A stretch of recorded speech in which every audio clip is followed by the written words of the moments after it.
Hey, good morning. It's Pastor Doug. We're here to study from the Gospel of Mark to hear the good news. We all need a good news word, and today we have one, but it's not the best word at first because it's when Jesus is before his accusers. We're reading from the 14th chapter of the Gospel of Mark, starting in verse 53. So grab your Bible, read along with me, look at the words, and let God speak to you. We're going to read through it first, and then we'll come back and study it together. Starting in 53. They led Jesus away to the high priest, and all the chief priests and the elders and the scribes gathered together. Peter had followed him at a distance, right into the courtyard of the high priest, and he was sitting with the officers and warming himself at the fire. Now, the chief priests and the whole council kept trying to obtain testimony against Jesus to put him to death, and they were not finding any. For many were giving false testimony against him, but their testimony was not consistent. Some stood up and began to give false testimony against him, saying, "We heard him say, 'I will destroy this temple made with hands, and in 3 days I will build another made without hands.'" Not even in this respect was their testimony consistent. The high priest stood up and came forward and questioned Jesus, saying, "Do you not answer? What is it that these men are testifying against you?" But he kept silent and did not answer. Again, the high priest was questioning him and saying to him, "Are you the Christ, the Son of the Blessed?" And Jesus said, "I am. And you shall see the Son of Man sitting at the right hand of power and coming with the clouds of heaven." Tearing his clothes, the high priest said, "What further need do we to have of witnesses? You have heard the blasphemy. How does it seem to you?" And they all condemned him to be deserving of death. Some began to spit at him, and to blindfold him, and to beat him with their fists, and to say to him, "Prophesy."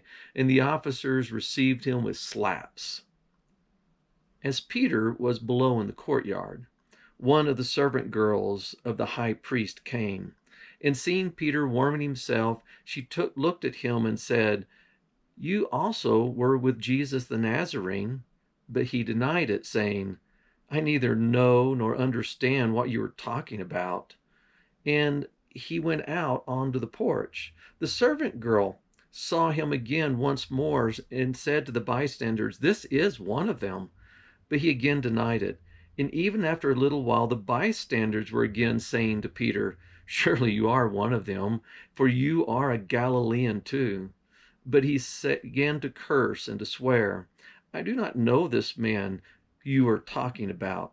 Immediately a rooster crowed a second time, and Peter remembered how Jesus had made the remark to him, "Before a rooster crows twice, you will deny me 3 times." And he began to weep. Who wouldn't? As we come back here and begin to listen to this testimony of Jesus before his accusers in our last study, they were in the garden. He had been arrested. He was making his way, and then he was coming to be led away. And they took him straight to the high priest and to the chief priests um, and to the elders. It's the word presbyteros, and to the scribes, the grammatis or tus, and they were all gathered together. And these leaders comprise the majority of the Sanhedrin. Peter had followed, and so he is like John, who had to escape. Peter has made it all the way into Jerusalem. He's made it into the courtyard of the high priest, but he has kept himself at a distance, at a macro is the word, instead of a micro. When we think of following Jesus, we want to be close to him. We want to be in a micro following him. But Peter stayed at a macro, at a distance. And there are those who follow Jesus at a distance as well. It just talking about him not wanting to be caught, not wanting to be arrested, trying to keep his distance so he might find some possible way to help free Jesus. He was in there. The high priest was sitting. Mine says with the officers is where Peter was at. But it's just this term under rower, sometimes translated servants, sometimes translated officers, just because of context. But these were the ones who were just the crowds of people who were the servants of the high priest. And that's why Peter could blend in with them. If it was officers and soldiers alone, he wouldn't have mixed in very well.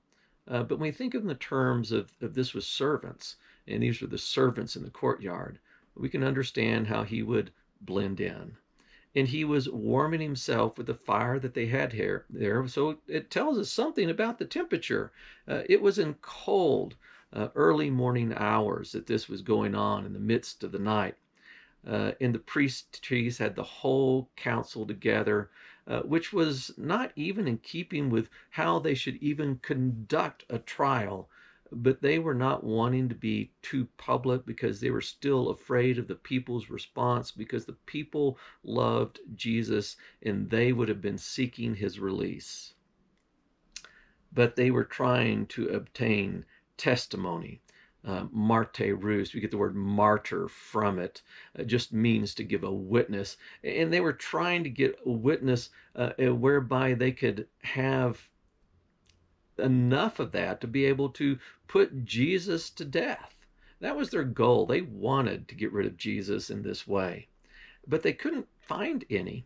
And so there were some who were giving what Mark attributes as false testimony.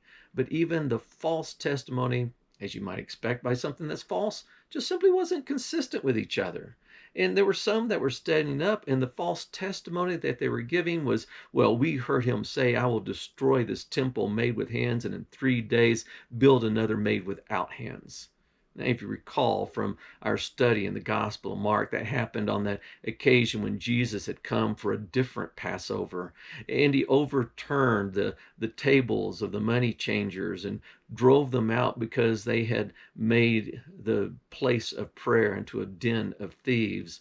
But what he said was, you destroy this temple, and in 3 days I will build it another. And he was talking about his body. And we get that explanation from John's gospel as he's reflecting and looking at this same episode whenever these false accusations were being made against Peter. And that prophecy was about Jesus talking about his body. And we can look back and we can see exactly what he was talking about. And John says, that's when they really understood what Jesus was talking about all those years ago. Not even in this respect was their testimony consistent. And often that's how false testimony is. Sometimes, if you know anything about courts, even those who are eyewitnesses and trying to say, this is what I saw, even then there are some variances between true testimony, because we all see things from our own perspectives and we notice different things and the like. And so we emphasize different things when we tell our story of what we have seen. But these guys were obviously not doing that. It was obvious that what they said was not something that they could rely on to make a capital punishment. And so he finally comes to Jesus, because Jesus is remaining silent, just as it was prophesied about him, that he would be like a sheep silent before its shearers. So we get from Isaiah's servant Psalms. Again, the high priest questioning him, ask him point blankly, and Jesus has never denied this. Are you the Christ? Are you the one that God has sent to save the world? Are you the Christus, the anointed one? Are you the Son of the Blessed? Now, they didn't necessarily think that the Christ was going to be the Son of the Blessed, but he asked that because that is what Jesus has been talking about, that he and the Father are one, that he is God's Son. And whenever Jesus affirms by saying, "Yet I am," and I know a lot of people put some emphasis on that initial part, and the I am statement that he made, because it relates to God's name as he revealed it to Moses. But I think Jesus, well, you can make that connection, is just affirming what you said, even though you don't believe it, is true about me. And you, talking to the high priest, you will see the Son of Man sitting at the right hand of power and coming with the clouds of heaven. And that was prophetic words spoken about the Messiah, in particular from Daniel, the 7th chapter, about the Son of Man coming in the glorious last day in which he's going to set men free. And when the chief priests hear this, he tears his clothes, as was their tradition whenever they had heard enough and they couldn't stand anymore, and they knew that this was words, what they felt were against God. And so the high priest is taking his stand in what he thought was the truth. And he says, why do we need any more martyrs? Why do we need any more testimony? You have heard the blasphemy. Now, if you didn't know, blasphemy is just a word to speak evil, blaspheme. Um, and so he does say to those who'd gathered, what do you think? Phrones, what do you think about this? And they all, well, katakrine, condemned him. That is, they didn't just say, we'll think about it. They made a judgment call. They were passing a sentence. They felt that he should be put to death. Um, and so he was deserving of it in their mind. Some my translation says it, but they condemned him to be put to death. And because they had made that official ruling at that point, as we find in verse 64, then they begin to act on their collective decision. Now, not everyone who was a part of the Sanhedrin, even though it says whole of it, agreed with this. We know that there was a divided council, that there were a few among them, like Nicodemus and like Joseph of Arimathea. There were several in there who didn't agree with this, but the majority did. And those who opposed, at least from Mark's account, aren't noted as opposing it. And so some begin to spit on him. And that would be some of these council people at this point. And they put a blindfold around him. Maybe he's turned over to these under rowers, these servants, these guards, these officers per se. And they wrapped around his face, we would say blindfold, and they begin to beat him with their fists, and they begin to mock him, which the scriptures also talk about would happen, in telling him to prophesy. Of course, Mark doesn't finish that, as we hear in the other Gospels, taunting Jesus. Who hit you? Who hit you? You're the prophet. You're blindfolded. Tell us who's the one who's hitting you. They're having fun with Jesus in this very morbid way. And very often, those who condemn a person begin to treat them in inhumane ways, to distance themselves from the very thing that they are committed to doing. It grates against our souls, even the worst of us, to put someone to death, someone that we know, someone that we have compassion for. And so they have to make this separation. Jesus has to be put in this other deserving of death category, someone who's not deserving of our compassion, someone who we need to fully dehumanize ourselves against. And so that's what they did. Even begin to beat him, to slap him, and beyond the spitting and beating of him. And then the scene changes from where Jesus is at in the courtyard to this below the porch and out in the uncovered area. And there's this young servant girl Paideas is for girl. And she was in the employ, or she was an underoar. She was one of these servants that was in and around Peter, where he was blending in. He was warming himself with the fire, and she looks at him and she says, "I think I finally figured out. You've looked familiar to me, and now that I know what's going on the inside, you were also with Jesus the Nazarene, weren't you?"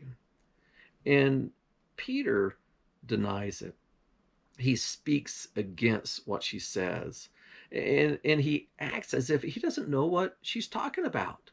Well, I don't I don't oida. I don't understand. I don't know what you're even talking about. How can I be with Jesus? What are you? You're crazy.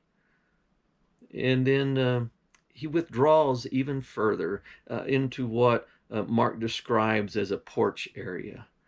And the servant girl sees him again. She's been going back and forth, doing the things that servants are called on to do when you have a council meeting like they were having. And she began, not to say to Peter this time, but to say to those others who were standing around, he's one of them. Um, Again, Peter overhears and denies it. But some of these bystanders then take up this recognition, and they begin to say to Peter, "Surely you are one of them. I mean, you're a Galilean." I mean, their language and their clothing, I mean, everything sort of stood out.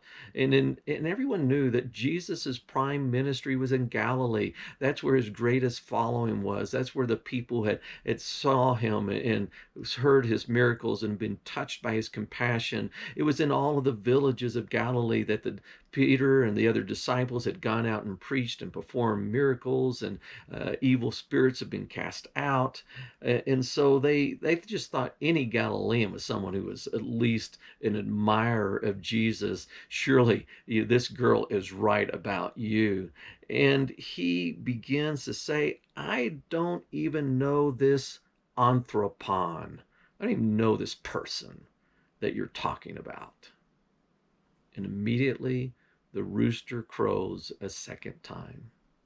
There are some people who want to say that Jesus was, this happened at cockcrow, giving it like a calendar. And that was a euphemism that the Romans used to talk about that morning hour.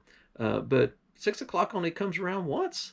And so at cockcrow, it was early in the morning, but this was a real rooster with a second crow, just as Jesus had prophesied. And just as Peter had said, that is not going to happen to me. Even if it costs me my life, I'm going to follow you. I'm going to be a micro follower of you. But he ended up being a macro follower. And he ended up being someone who did exactly like Jesus knew he would. Jesus knows what we're going to do long before we do it. He has compassion for us, even when he knows that we are going to fail him. And he forgives us when we recognize that what he was right about us all along. That's why when Peter hears that crow, rooster crow, and he begins to remember what Jesus had said about him, that this rooster is not going to crow twice before you've denied me 3 times, that he realizes just how right Jesus was about him.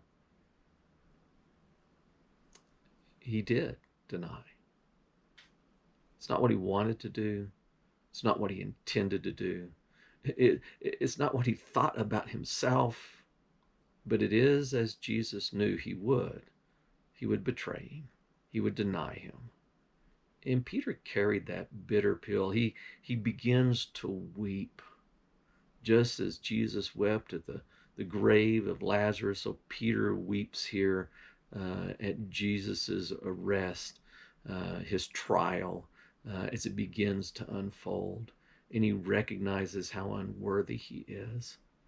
God gave us tears to use, and sometimes we need to recognize that Jesus is right about us, that we are people who fail. We're people who need to be forgiven. We know it, And I'm so glad that Jesus went on through this ordeal so that he could become the sacrifice and his life could be given and his temple could be destroyed so that it could be rebuilt in 3 days and we would have a place to encounter God in the resurrected Jesus so that we might worship him and we might come to him and we might be forgiven. And that is good news. I hope God has been speaking to you today as we've been looking at the Gospel of Mark, and I encourage you to continue in your studies of God's Word as you follow Him, and I hope that you become a micro follower, and that's the good news. We'll see you next week. God bless.